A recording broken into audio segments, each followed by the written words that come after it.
გამარჯობათ მეგობრებო, მიმოვიხილოთ სიტუაცია. მოკლედ ილხამ ალიევი და ნიკოლ ფაშინიანი ერთმანეთს შეხვდნენ და განიხილეს ზანგეზურის დერეფნის გაკეთება, რაც არის ალტერნატივა საქართველოსი და საქართველოს მოაქცევს ჩიხში და ბიძინა ივანიშვილის ის განცხადება, რაც მანამდე განაცხადა, რომ საქართველოს თითქმის სოფელია და საერთაშორისო პოლიტიკაში არ უნდა მონაწილეობდეს არანაირ და რატომ უნდა მონაწილეობდეთო ეს ასრულდება ის შუა დერეფნის ფუნქცია საქართველოს თუნთლიანად არა დიდი ნაწილი ამ ფუნქციის ჩამოშორდება ზანგეზურის დერეფნის გახსნით ასევე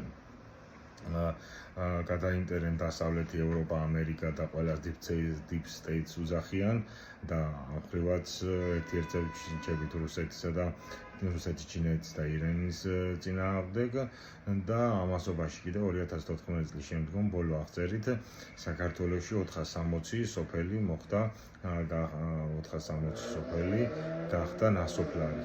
იძახეთ მე აბაუმი გინდა ძმაო, აბა ეს გინდა და ყველაფრით მივედით იქ სადაც მივედით და ვართ. აბა თქვენიცით ძალიან ცუდი ინფორმაცია, მაგრამ უნდა ფაქტია.